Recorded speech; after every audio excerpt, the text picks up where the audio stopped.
You're listening to the Jesus Studio podcast. I think in that moment, what was left of me crumbled and something in my soul just cried out. I didn't know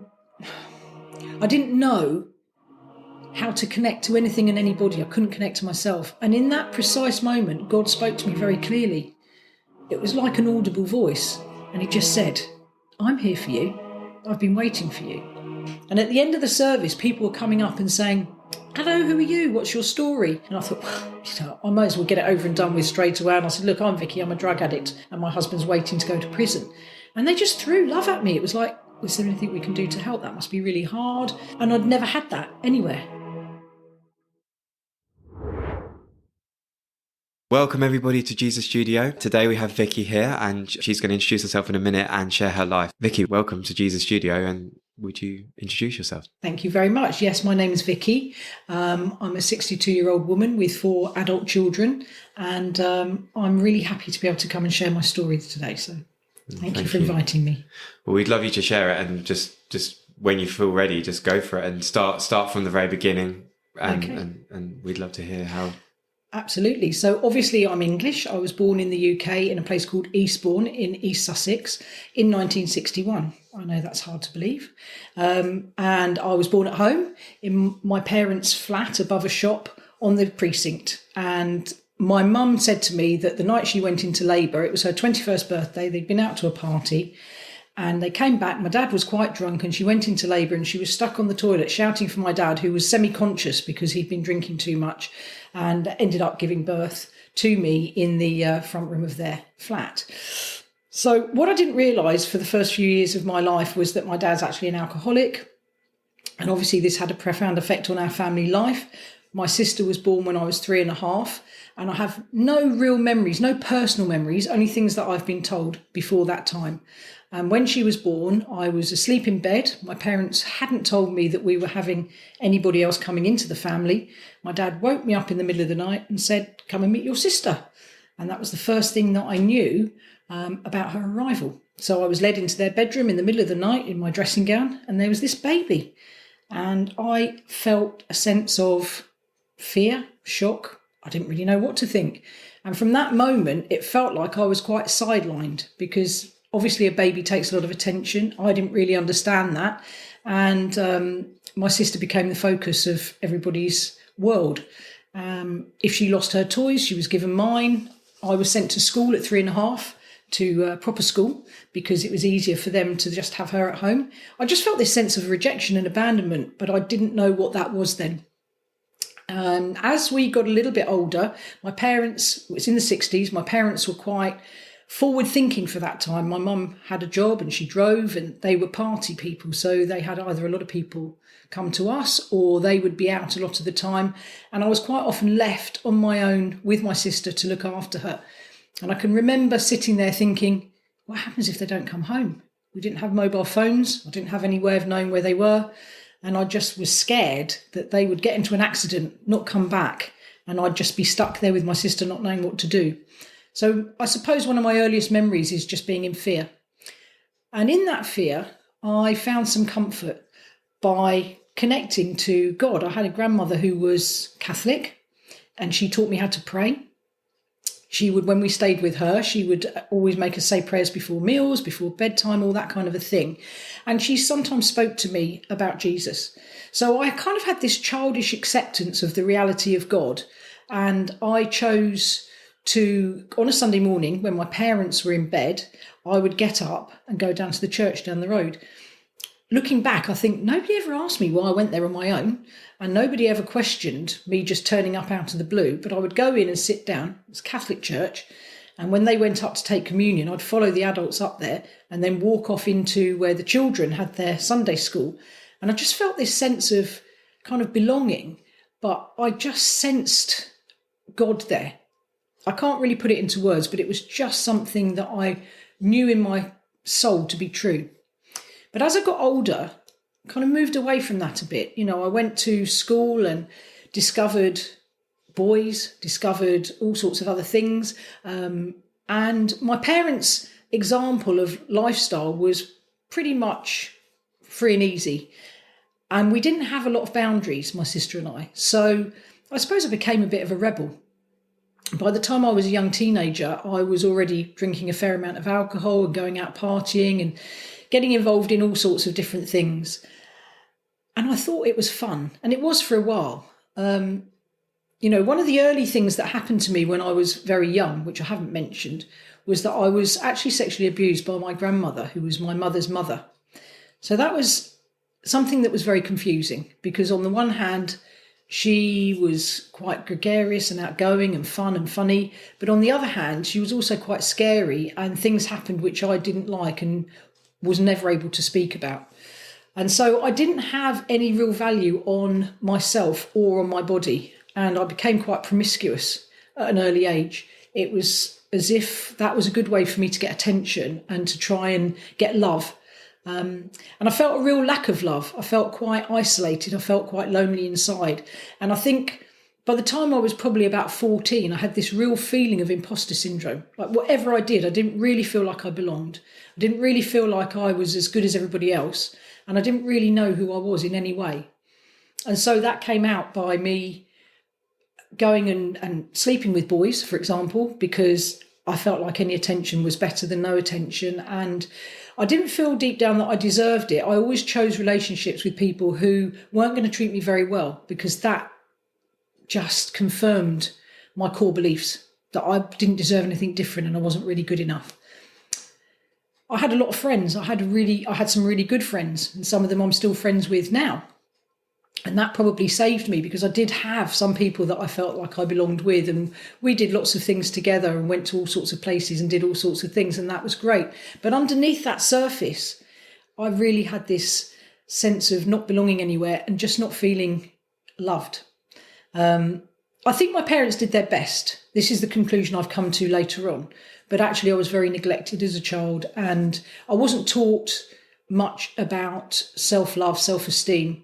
My relationship with my mum was very controlling and very manipulative, and I had to do what I was told, and I had to live in a certain way and be a certain type of person, but it wasn't underlined with a sense of love, and my dad was just absent. So as I grew up, I think I've taken those things into every relationship I had, and by the time I was heading towards my late teens, my life was out of control. I was using a lot of drugs. I was living in Brighton. I was selling drugs. Most of the people that I'd been really good friends with earlier on had gone off and were doing different things with their lives. And I suppose I probably felt lonely, but I was always surrounded by people. I literally was never on my own, even at night time. And I would often go for days and nights without sleeping or eating. I was really abusing myself and my body. I had no sense of identity. It was literally just about not feeling. So let's just carry on, next party, next thing, next drug, next encounter, whatever. And it was quite tiring. All I ever wanted when I was little, I used to watch programmes which, if you're a lot younger than me, you probably won't know what I'm talking about, but things like Little House on the Prairie and the Waltons. I don't know if the Kardashians is the equivalent now, probably not. I don't know how happy they are, but it was all about having this happy family unit with lots of children all loving each other and interacting and doing stuff together as a family, just innocent fun. And that's what I wanted to grow up. That was my career ambition. I didn't have anything I wanted to do other than get married, have children and be happy. And so as I headed out of my teenage years and into my early 20s, that was really my focus. Yet I spent all my time completely off my head and living a very false life. And then I met this guy. Somebody brought him to my house to buy some drugs. He's South African. He was quite wild looking, a bit like the wild man of Borneo, actually. And when he arrived, I gave him an omelette I'd made, which contained magic mushrooms. I didn't know that he'd never had them before. And he sunk into this sort of haze in the corner, unable to speak. This is a measure of where I was at, because I looked at him and I thought, wow, that's the man for me. He's dark and mysterious and very attractive. And I asked him to move in with me, and he moved in that day, because that was normal. We got married 9 months later. At the time I was a punk. I had a big black Mohican haircut, and I remember him sending his mum a photograph and her being so horrified she immediately flew to England from South Africa to come and meet this wild woman that he was marrying. And I think I convinced her that I was semi-normal, probably by introducing her to my very dysfunctional family, who were able for short spaces of time come across as being quite normal. And so she accepted it, and off she went back to South Africa while we sorted out the wedding and everything. And my memory of going to my wedding was in the car on the way, thinking to myself, I don't even know this man. I've never met anybody that he knew as a child or he grew up with. I don't know. He literally arrived in South Africa and been brought to my house within a very short space of time, days, if not weeks. And we'd moved in together, and that was it. And I just had this, I suppose, arresting in my spirit. Am I doing the right thing? But it was too late, and there's no way I was going to stop it. And so off we went, and we got married. And it was really quite mad. Thinking back, we were living in a flat, selling drugs and having this very unusual lifestyle. There was not a single thing in our life that was normal at that point. But all I wanted was to have this family, and that was all I could focus on. And I got pregnant quite quickly after we got married. And that was when I realised that I had a problem, because I couldn't stop using drugs. And I was really scared. And I went to the doctor, and I explained to him that I thought that I was an addict and I couldn't stop using. And he said to me, so what drugs are you using then? And I said, well, I've cut out everything apart from cocaine and cannabis. This was 1987. He just looked me in the eye and he said, look, I can't tell you in reasonable amounts that will harm the fetus. That was his exact words. I'll never forget. And as I left, I felt quite angry with the doctor, because I really thought that if he'd said something scary enough, I'd have been able to just stop using drugs. I know now that wouldn't have been true. I'd have just felt more guilt, more shame, more fear, because I wouldn't have been able to stop using drugs, and I would have had a lot more fear around it. That was my first thought. My second thought was, what's a reasonable amount? I wonder. So I decided, in my wisdom, that a reasonable amount was, if I cut everything I do in half, probably be fine.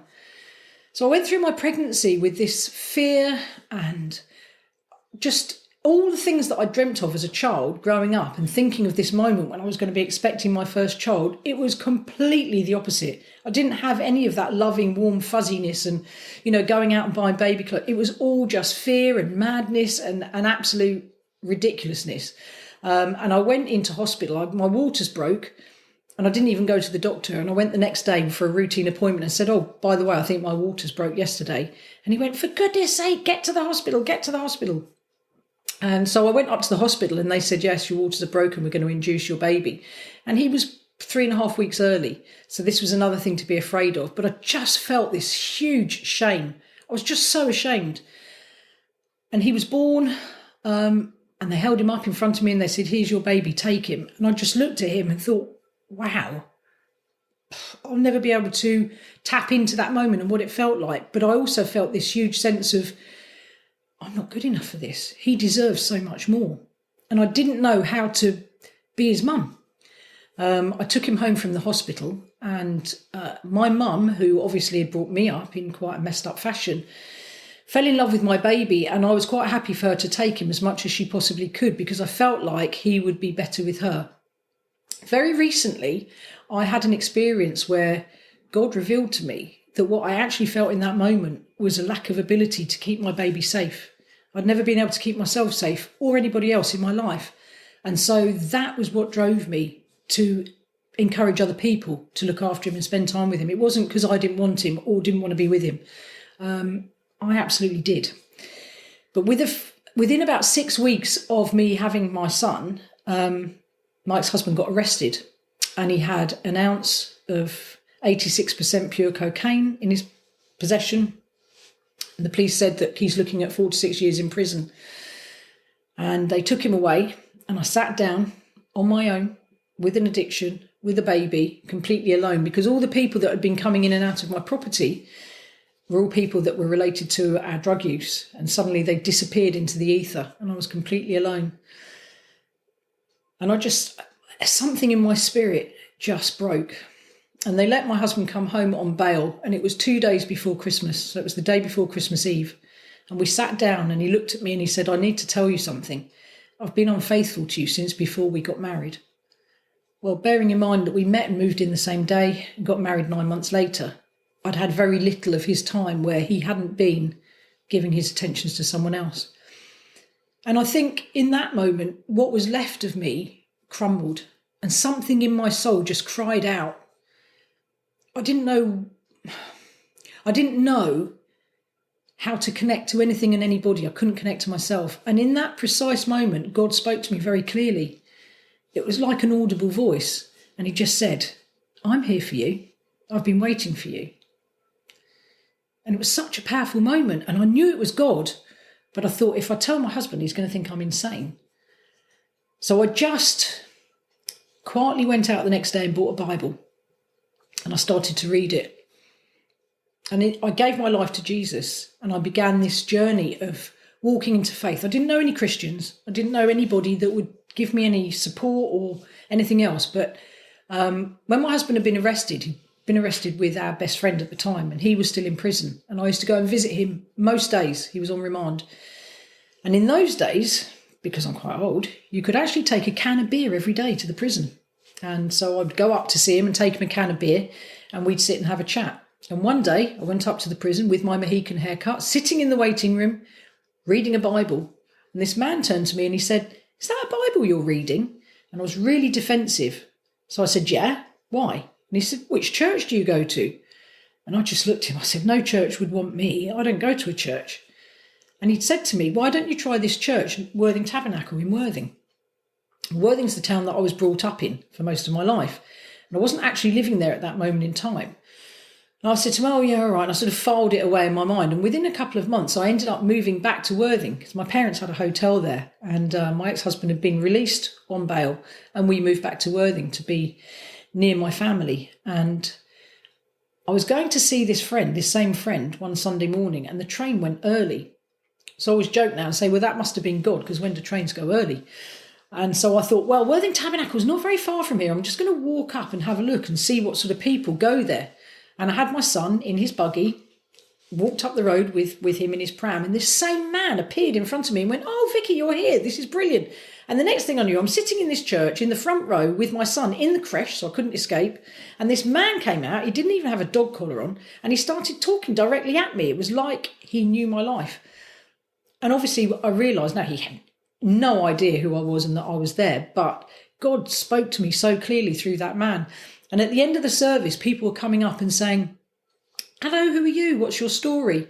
And I thought, well, I might as well get it over and done with straight away. And I said, look, I'm Vicki, I'm a drug addict, and my husband's waiting to go to prison. And they just threw love at me. It was like, is there anything we can do to help? That must be really hard.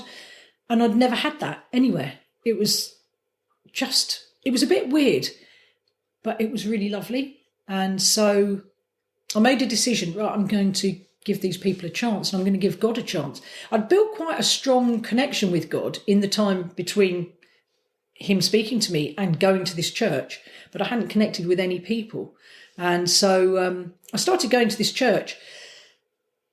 It was really healing, but there were some scary parts too. I mean, one time I was talking to them about the fact my ex-husband was waiting to go to court, and the pastor came over and he said to me, do you trust Jesus? I said, yes. And he said, well, you know he can't lie then.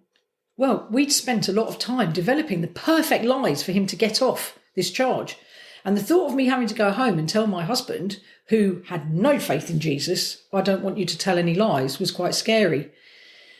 But I went home and I said it to him anyway. And as predicted, he wasn't very happy with that. But when we went to the court a few weeks later, the whole church was praying for us. And when we got there, they turned around and they said to him, if you plead guilty to possession, we'll drop all the intent to supply charges, which was the much higher charges. And in this country, if you are caught with over 6 grams of something, it's always an intent to supply. There's no possession. So it was quite miraculous. And I knew God was in this.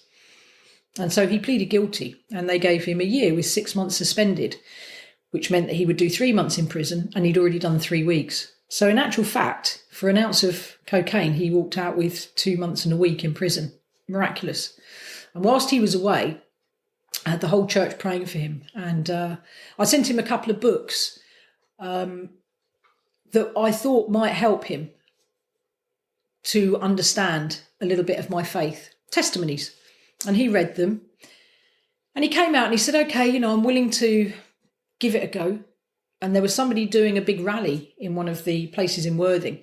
So I took him along, and this guy spoke. He spoke about his faith and he spoke about Jesus. And then he produced a very horrific looking nail and said these were what the crucifixion nails look like. And then he said, if anybody wants to give their life to Jesus, come up now. My husband got up and walked to the front, and I nearly fell over. Because prior to that, he'd been going out with his friends and he'd been weeping into his beer, telling them, my wife's gone bad. She just talks about Jesus all the time. Because every single thing that came up in my life, I'd say to him, Jesus has got the answer to that. And he was just sick of it. And all of a sudden, he opened his life up to Jesus as well. If I could say that was the end of the story and we've lived happy ever after ever since, that would be great. Sadly, it's not. But for a little while, things were good. We involved ourselves quite heavily in the church, and he started working for a Christian organisation, and everything seemed on the surface to be heading in the right direction for us to be the Waltons. You know, we had another child, and it was all going quite well. But I think the thing was, looking back, we were both still caught up in addiction for the first part of our faith. So for me, there was an 18-month period where I'd given my life to Jesus, and every day I wept as I used drugs, but I couldn't stop using them. And then when my husband gave his life to the Lord, a short time after that, we both woke up in the middle of the night. We'd been given about £400 worth of really good quality cocaine the night before by an old friend of ours, who obviously thought they were being nice and doing us a favour. And we'd gone to bed. We both woke up at about 2:00 in the morning. And we looked at each other and we knew that God had spoken to both of us in our sleep and said, get rid of the drugs and I'll set you free. And he said it to both of us. So we knew we had a decision to make in that moment. And it was quite hard, because even though we didn't want to be caught up in addiction, and we had our children and we had our life, we also knew that that had been our solution for all our rejection, all our emotional problems, all our sadness, everything in our life before that, we'd hidden behind the drugs. We didn't have to feel anything when we had them. So our first solution to that was, well, we'll just do them all. You know, God said, get rid of them. He didn't say how. Maybe if we just do them all, that'll be fine. So that was our first thought. But then we thought, well, it'd be quite sad if we died whilst trying to set ourselves free from addiction by doing all these drugs. So maybe that's not the answer. So then I took them and I flushed them down the toilet.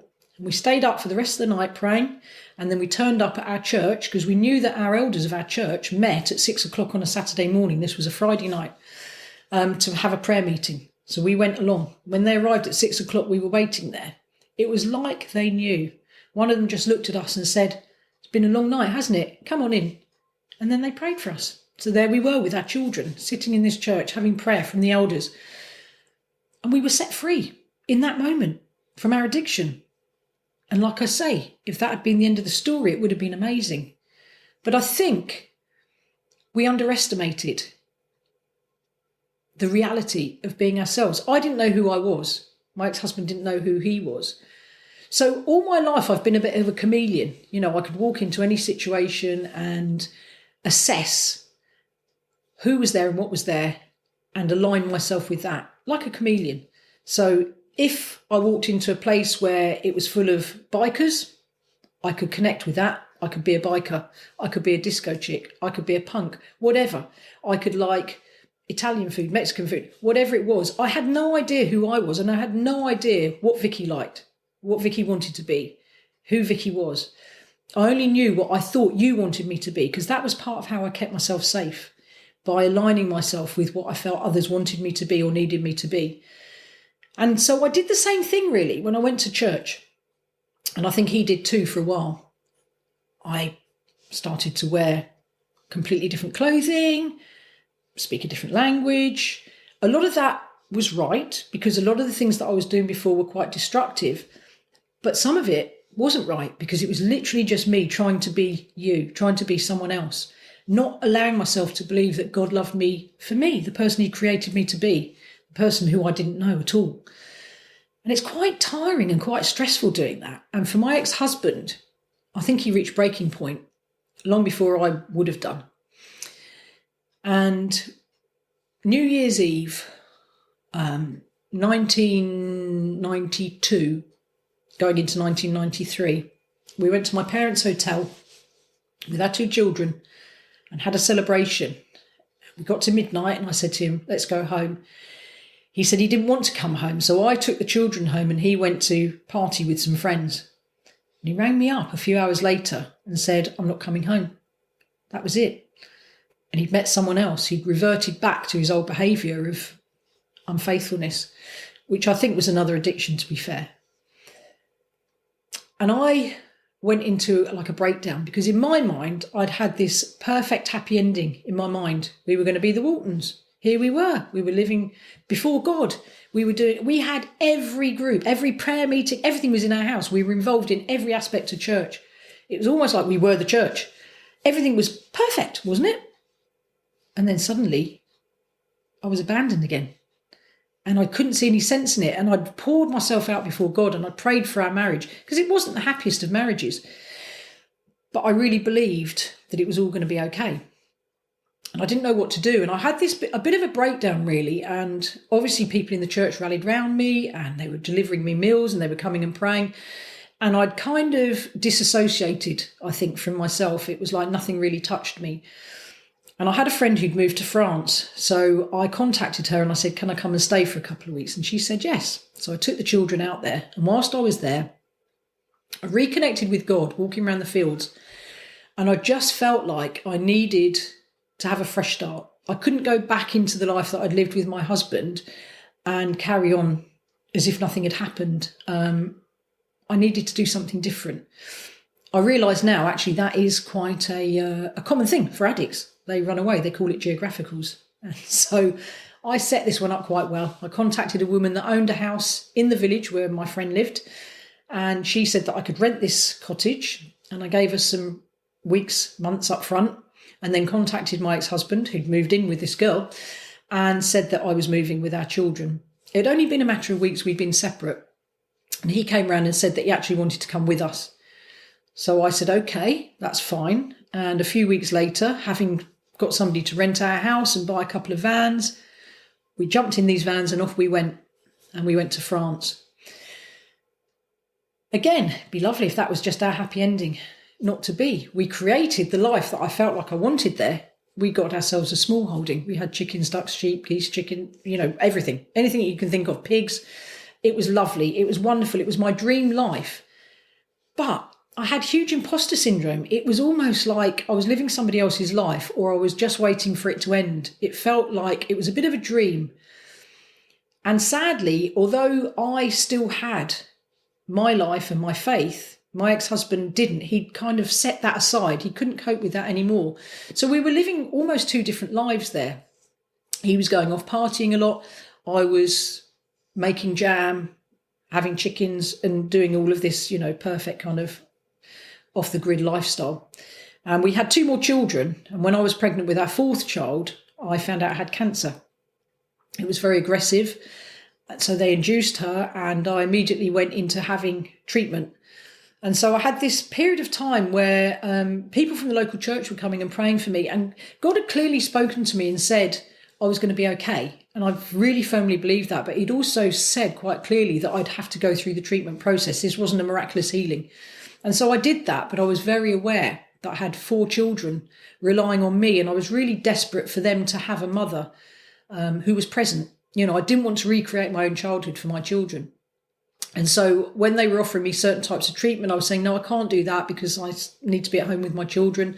And I ended up, it was quite insane, some of the things that went on during my treatment. I opted to not have anaesthetic and all sorts of things, which they thought I was crazy. But I got through it and I ended up having a big operation and they removed quite a few parts of my body, actually. And that was fine. It was okay because I got over the cancer and all was well. I think I woke up about a year later in the middle of the night and suddenly thought to myself, oh my goodness, I've had cancer, I nearly died. And it was just like this very weird, intense, scary feeling. And I woke my husband up and I said, I feel really scared. I had cancer, I nearly died. And he just looked at me and said, oh, for goodness sake, you need to get over that. It was ages ago. That was kind of how our marriage went. Just to give you an insight, when they told me I was going to have this very serious operation, and they said, do you have any questions? And they were expecting me to ask, I don't know what they expected me to ask, but the one question I had to ask them, because he was sitting next to me, was, how soon will I be able to have sex? That shows you an insight into how our marriage was. It wasn't a question I wanted to ask. I didn't feel loved, nurtured, cared for. I don't know that I've ever had anybody in my life that's put me first, which is a sad thing to say, but is a reality, apart from God, apart from Jesus. So, in that moment, it was a hard place to be, but I knew it wasn't a surprise. So I started praying on a different level for my marriage. And I was saying, God, I really need you to change my husband. And he very clearly said to me, look, I'm not going to change him. You can't change him. You can only change you. So in my mind, I'm thinking, yeah, but I'm doing everything I can. I'm like the perfect one. So what I decided he meant was not about me changing anything in me, but changing my attitude towards my husband. So he'd go off. He'd come back a couple of days later, having partied his night away. And instead of saying to him, where have you been? And, we need you. I'd say, oh, I hope you've had a good time, darling, through gritted teeth. It was really odd, my perception of what I thought God meant. And obviously it had no effect whatsoever on my marriage. A short time after that, I decided to bring the children to England from France to go to a big Christian festival that we used to go to quite regularly called Spring Harvest. And whilst I was here, a couple of people gave me these prophetic words about my life. And I was mulling that over, and I got a phone call from my husband to say our marriage was over. And apparently he'd met somebody on the internet. It was a shock, but also a bit of a relief. And I felt guilty about that because I really believed in my mind that marriage is for life. When you get married before God, that's what it's meant to mean. And I was really determined that's what it should mean. But I also knew that within my marriage, I wasn't treated well. I don't need to go into details. I'm sure there's people watching this who've been in abusive relationships in whatever form. And you can identify with how that leaves you feeling. And that's where I was. So there was a level of relief, but I also felt guilty about that and ashamed. And I took the children back to France and I said, right, we're going to pack up our life here and we'll move back to England to be with my parents in their hotel. So it took us about 6 weeks. And in that time, my ex-husband came up with this amazing idea that we would live in the holiday home we had in the grounds of our house and he would live in the main house with his girlfriend, to which I obviously said no. He then locked us in the kitchen and screamed abuse at me for a number of hours and finally gave in to the fact that we were going to leave, and we drove off in a van and we had to leave behind all our animals, which devastated me, and most of our belongings as well. But I knew I had the thing that was important. I had the children, and I had myself, and I had my faith, and I came back to my parents' hotel. That was in June of 1999. By August of that year, my mum had been diagnosed with cancer. Bearing in mind a couple of years before I'd gone through that myself and got over it, at first we felt like this was just another thing we were going to see through together. But it turned out that actually she didn't have very long to live. And within 3 months of her diagnosis, she passed away. So the 6th of January 2000, we saw our last Christmas and our last New Year together. And my mum passed away. And that was a huge, huge thing in my life, because although my relationship with her had been difficult, not nurturing and loving in a way, but I was very codependently enmeshed with my mum. Most of the major decisions in my life I didn't trust myself with, even things like buying what colour carpets I wanted, or she made all the major decisions in my life. And she was a person that I ran to straight away when anything went wrong, regardless of whether or not she was the best person for that job. That's how it was. So this left a huge hole. I'd now lost my husband, I'd lost my dream home, I'd lost my dream life, and now I'd lost my mum in a very short space of time. And within that space of time as well, pretty much everything else that could go wrong had gone wrong. 2 days before Christmas, all the kids' Christmas presents were stolen out of my car. On Christmas Day, my cat got hit by a car. It lived, but it was just this series of events that was just loss. And then in 2 weeks after my mum died, the 17th of January, my divorce went through, and the 20th of January was my mum's funeral. So in the same week, I had these two major events. And in that time, I was going to church and begging everybody to pray for me. And it was at a time when there was lots of spirit-filled things going on in the world. People were having prayer meetings where lots of people were falling over in the spirit. All sorts of things were happening, miraculous healings, all that kind of thing. And I'd be standing in these churches with people falling around, full of the Holy Spirit and various things. And I was like an island of pain, just standing there. Nothing was touching me. And it was horrendous. I didn't know how to deal with it. I didn't have any tools to deal with that. I'd not learned as a child to have any emotions. I wasn't allowed to be ill as a child. I was always told to just be quiet. It was very inconvenient. I was an inconvenience and a disappointment, and emotions definitely got in other people's way. So I didn't know how to process any of that stuff. I had to try and find another way to deal with it. I only had one solution. I said to my dad, I feel like I need to go out for the weekend. So he got an au pair to come and stay with my children. And I went with some of my old friends to go to a party. And I partied. And the moment a drug hit my system, that was it. I was lost. I was in relapse, and it was really horrendous. This was in 2001, I would say, probably to 2003. I just went into this spiral where it ended up in 2003. I was sitting in a room. My children were in care. I had no possessions. No self-respect, no self-esteem. Everything was gone. And I couldn't understand how I'd got to that place. Because if you'd spoken to me a few years before, I would never, ever have dreamt that I could be in that spot where I was, in that moment, absolutely desperate. And I think it was in that moment, everything in me cried out again. But instead of this time God intervening, the social worker intervened and said, do you want help? And I said, yes, I do. So I began a different part of my journey.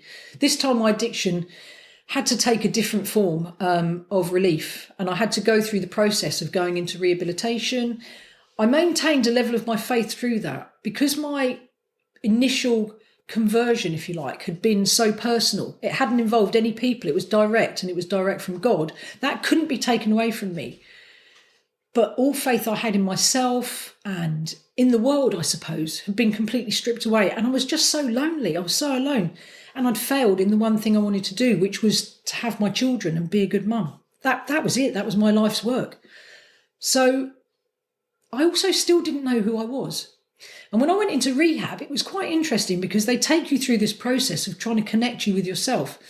They made me do a collage. And this collage was meant to be, who I was, who I am now, and who I want to be in the future. Just kind of connect me to myself. What were my favourite colours, my favourite food, my favourite music? And just those questions petrified me because I had no idea of the answers at all. I shoved it under my bed and left it there for a few weeks because I needed you to give me a clue. If you're going to ask me what's my favourite food, I need you to tell me what you like, because I didn't dare alienate anybody by saying anything that they might disagree with.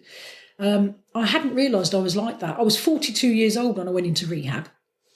And yet I was a child emotionally and spiritually. I suppose my connection was still there, but I felt too ashamed and guilty of where I'd gone to. It was almost like I had this illusion that by giving my life to God, I became this perfect person. And I also felt like, because over the years since I'd become a Christian, because of the intensity of the change in my life, lots of people I knew had also become Christians, or at least opened their hearts to God. And I felt if I admitted to them what had happened to me, they'd all desert God. It's almost like I was God, really.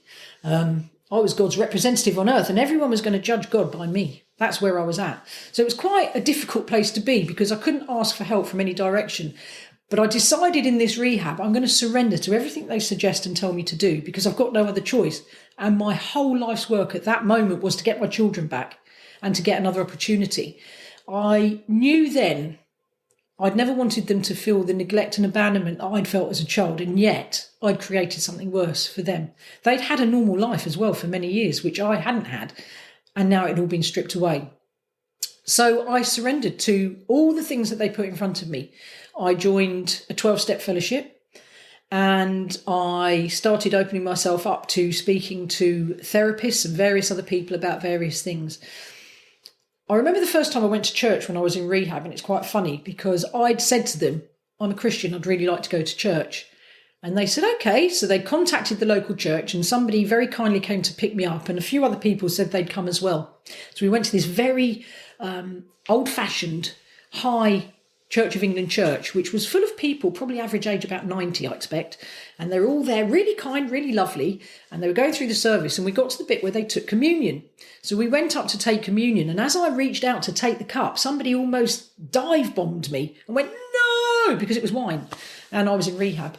And so it's actually quite amusing because They now have juice in most of the churches that I go to because they've realised that that's not a good thing to do. But I stood and watched the vicar in that church because they believed that this was now the blood of Christ. He had to finish all the wine that was left in all these different chalices all around the church. And when he came back to finish his talk, he was very red-faced and probably a bit worse for wear. And I found that quite amusing as an alcoholic addict. But I desperately tried to keep a connection with my faith. But what happened was, whereas I'd felt this true connection to God before that, now I felt like an imposter in my faith as well, because I'd failed. And my life had all been about failure. So I was in quite a difficult place, but I had nothing to lose by going through the motions of everything they said. And they very early on said to me, because I was in this lovely big house in the countryside, and they said, you're probably going to need to do secondary treatment. Now, I'd had this thought in my mind that I would do 6 weeks in this rehab, break the craving cycle for the drugs and go back and carry on with my life, and it would be great. But apparently that wasn't going to be the case. I can see now how that didn't really make sense, because I'd taken a lot of years to get to 42 years of age with a chronic addiction. I was smoking crack. Like, I can't tell you how many drugs I was taking before I went into the rehab. To think that I was going to smash all of that in the space of a few weeks without looking at why I was an addict didn't make sense at all. But to me, it seemed to make sense when I got there. But I agreed to go to Bournemouth for secondary treatment. And I made some demands because obviously I was charged. And I said to them, well, I'm only prepared to go if I can see my children every weekend and I can have acting lessons. I don't even know why I picked that, but it seemed like at the time that was going to make my life complete. And they found me a place that would do both those things. So reluctantly, I headed off to Bournemouth. I realise now, looking back, I think that because I was, when I first became a Christian, very intent on being the perfect Christian, the same as I wanted to be the perfect everything I did, that I was trying very intently to be like the perfect Christians that I saw in the church. Of course, none of them were perfect, but there were people that looked a little bit more perfect at it, and I tried to be like them. What I learned through my relapse was that what I needed to do was to try and be the perfect version of myself, and also accept that that was never going to be perfect, which is okay. So I started a journey of learning about me and who I was. And there was a few miracles that happened in that period of time along the way. I was in my secondary treatment. Altogether, I did about 3.5 months in treatment. And probably 99.9% of the time, if your children are removed and put into care for the reasons that were stated on my children's cases, you would take quite a long time to get them back. And yet I left treatment in July of 2004. And by the end of August 2004, all 4 of my children were back with me full time. It's a miracle. And it was one that I wanted to live up to, if you like. I knew whatever happened moving forward, drugs could never be a solution for me again. And I still maintain that. It'll be 20 years in March since I've used drugs or alcohol. I don't know when you're watching this, but we're now going to be in 2024 when that happens. So March 2024, I will be 20 years clean and sober. And by the grace of God, I'll reach that, because I'm saying this in advance, which we don't advocate necessarily in the fellowships. But part of the thing that's kept me on track when things have been really difficult, and I've had some hard times as well in recovery, has been the fact that whatever happens, I never need to make that choice again on behalf of my children. They didn't deserve it before and they don't deserve it now. But I don't deserve it either. And that was the thing that I never really understood, or I suppose believed in any way, no part of my being. Once I came out of rehab, I very quickly decided that I needed to find a church. And I went around quite a few churches in Bournemouth. And there was a lot of churches that were really good churches. And there was nothing that I could say made them stand out in any way from each other as far as a church is concerned. But what I was looking for was God to stir my spirit. And I went to the Vineyard Church and God stirred my spirit. And interestingly, when I went there, nobody came over and said, oh, hi, who are you? And made a big fuss of me and, looked after me or anything like that. It was actually a bit kind of the opposite. And yet I knew God was telling me that's where he wanted me to be. Most of the other churches I've been to, it was like I was the celebrated person of the week when I turned up. They'd all gone out of their way to make me feel welcome. That did happen in Vineyard. It was kind of probably God. It was a bit of an anomaly that didn't happen. But I knew God was telling me to go there. And so the kids and I started to attend. And I'd come out of treatment and I was doing some voluntary work in a charity shop. one day a week, and they actually made me assistant manager on a voluntary basis. And then the church, having heard my testimony and my background and what I'd gone through, asked me if I would like to be part of their staff, because they were a church that was committed to reaching out to people in addiction. So obviously this is why God had brought me there. And I began my journey in this new church into a place of being able to reach out to people who were going through addiction or just at different places in their life. We started a food bank, we did ministries for single mums, all sorts of things that overlapped with my experience. You know, before I'd lost my children, we'd been moved on about, a lot of times in the space of 5 years we'd moved house, but we'd been homeless a number of times as well. So I had a lot of empathy and a lot of connection with people who were in lots of different scenarios, people in abusive relationships. But deep down inside, there was still something going on in me that was a bit of an imposter syndrome, because the one place that I hadn't really felt that was in my faith. And yet, funnily enough, I wasn't really being authentic. And then when I relapsed, I got this real feeling that I wasn't good enough for God or my faith.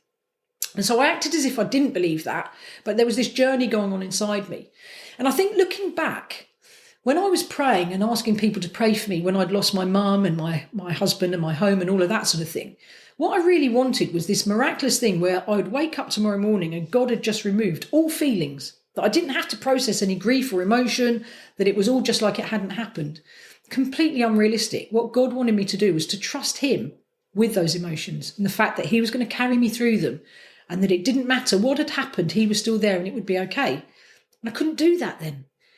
I didn't have any capacity for that. But slowly, when I came back into recovery, I began to see things differently. And I realised that even that relapse was something that God could use in a huge way. In fact, it's probably been one of the more important parts of my journey, because it's helped me to start being me and to start being in a more authentic relationship with God. Because my relationship with God started from a place of true authenticity. It wasn't from another person, it was direct.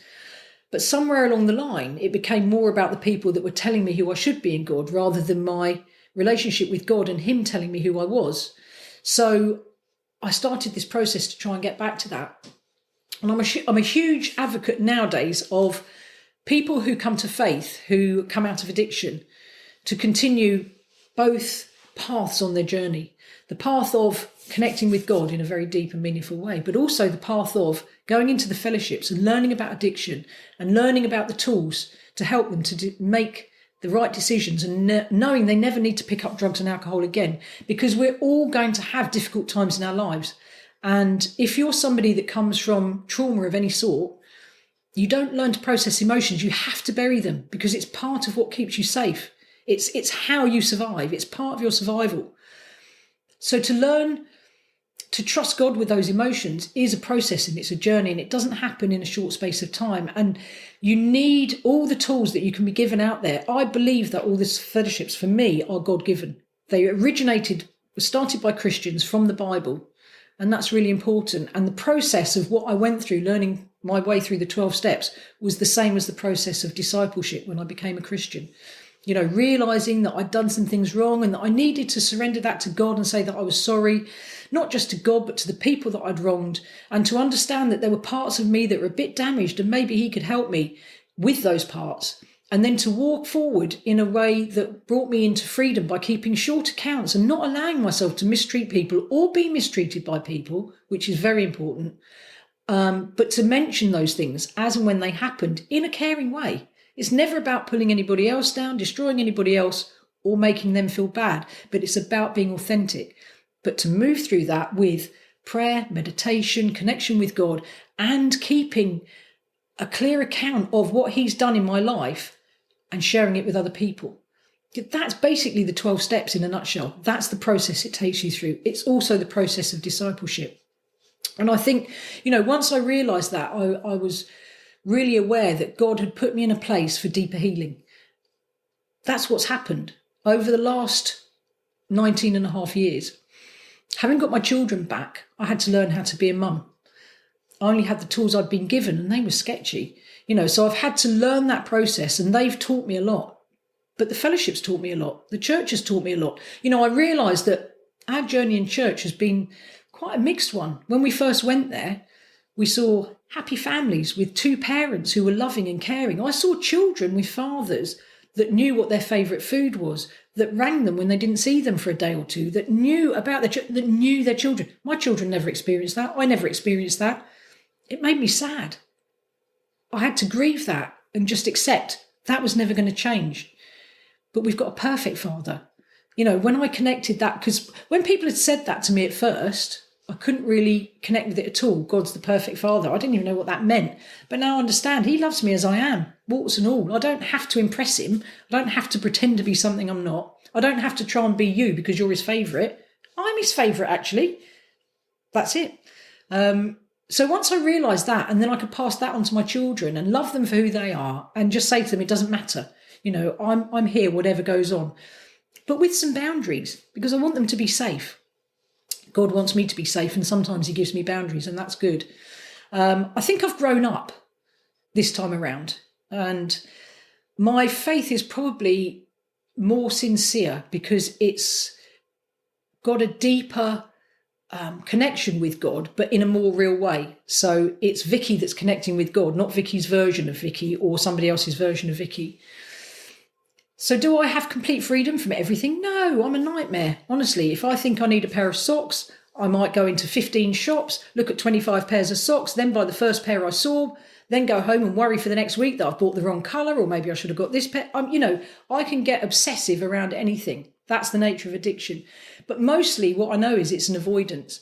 So if I start sitting down to do some step work or some Bible study or some meditation or something, which is a little bit difficult, suddenly I'll be completely convinced that I need to go and pick the dog poo up in the garden. Anything to avoid the thing that's going to be best for me, and now I realise that I have to push through that and carry on, because God's brought huge healing into my soul by me and trusting him and allowing him to show me the stuff that I need to actually process. I've had trauma therapy, which has been really helpful.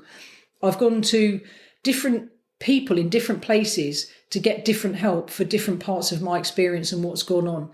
And what I've reached now is a point in my life where I've got trust and acceptance, because I know things can be difficult and things might go wrong, but it will be okay. In the fellowships, what they say is this too shall pass. And it's always the truth, and I can wake up and have the happiest, best feeling I've ever had in my life. It's going to pass. I'm going to feel rubbish again. But the good news is, no matter how rubbish I feel, that's also going to pass. How does it pass? By handing it over. I trust God with everything that goes on. I thank him every day. My antidote for fear is gratitude. Bottom line, it's faith. The opposite of fear is not courage, it's faith, but it's also gratitude. And no matter what I think I don't have, I can look at what I do have and I can feel grateful. Here I am all these years later. I didn't even think I'd live to see 30. And I've got grandchildren who've never seen me living the life of degradation that I was in.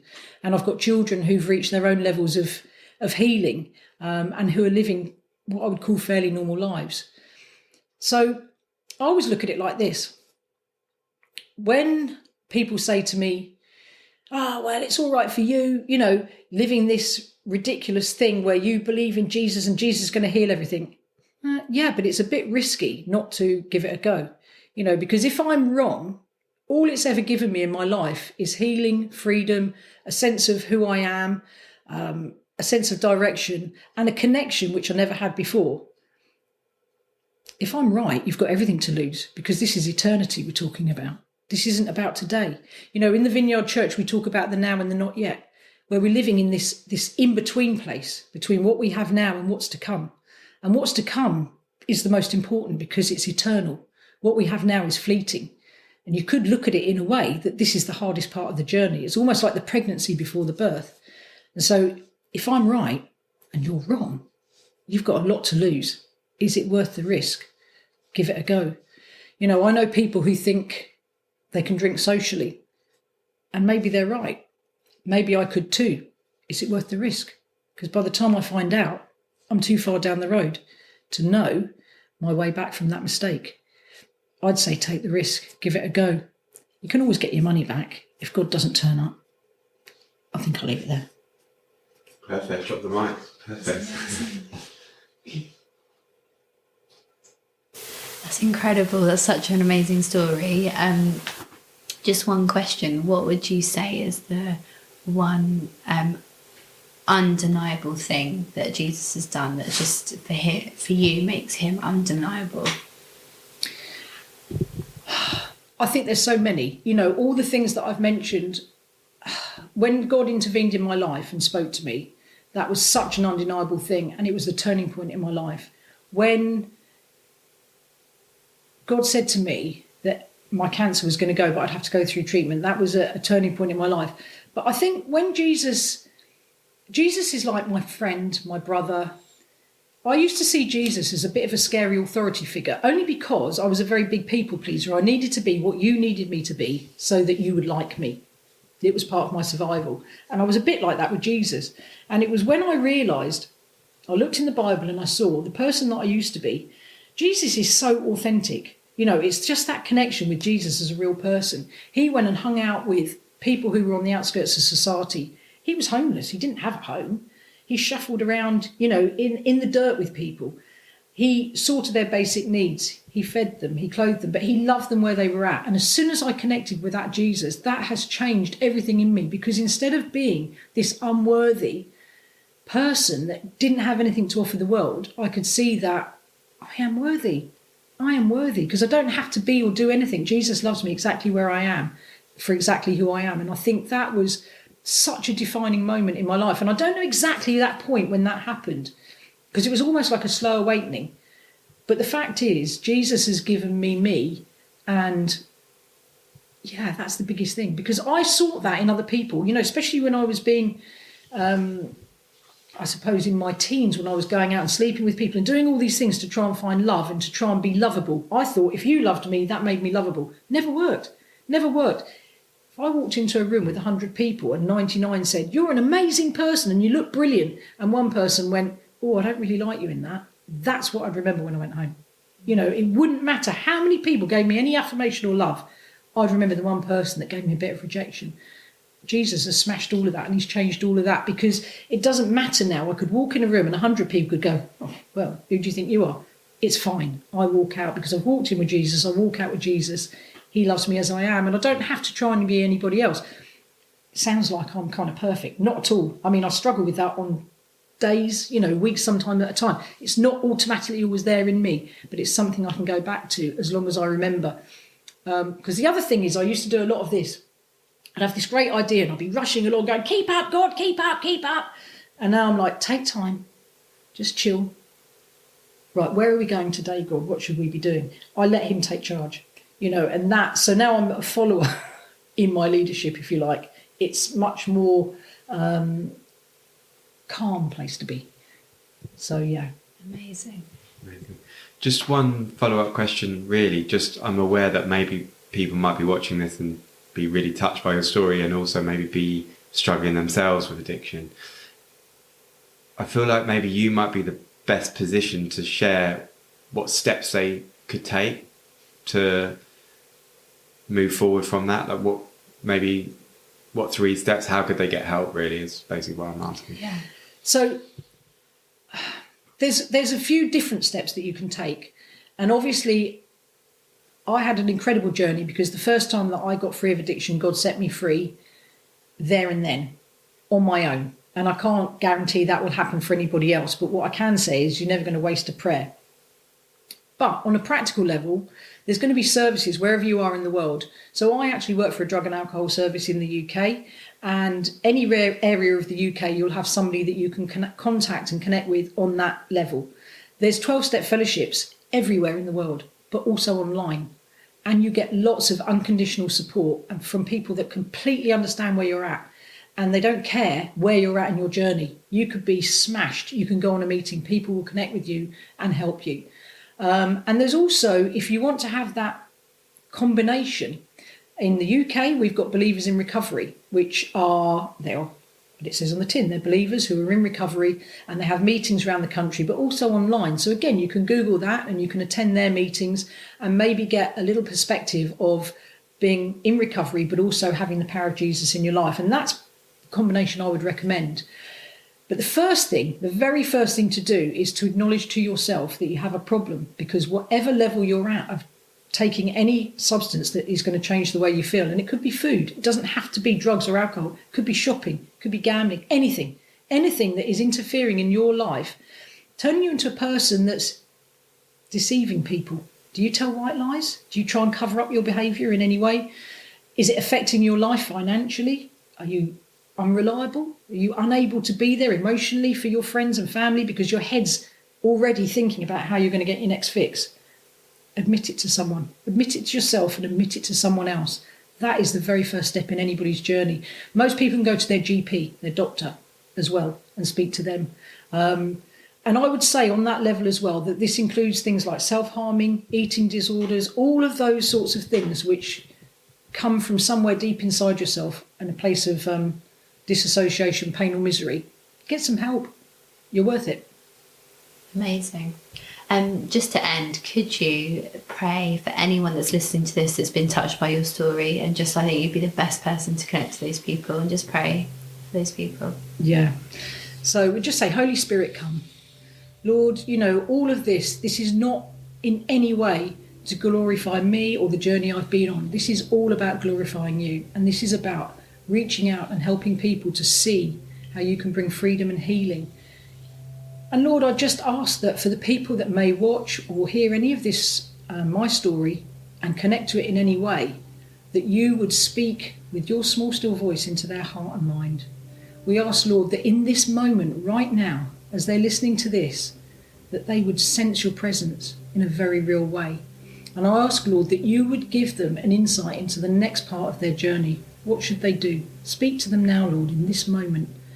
Lord, I pray that you would bring Christians annoyingly across their path at every opportunity. Everywhere they turn, Lord, I pray that you would be there giving them signs, just letting them know that you're there for them and that you love them.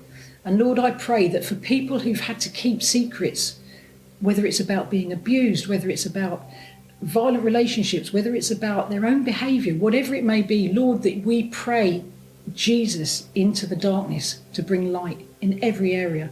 And Lord, I pray in Jesus' name that you would smash those strongholds of addiction, of separation, of feeling unworthy. Lord, we pray in the name of Jesus that you would smash that in the lives of people watching and listening to this and bring your wholeness and your love into their hearts.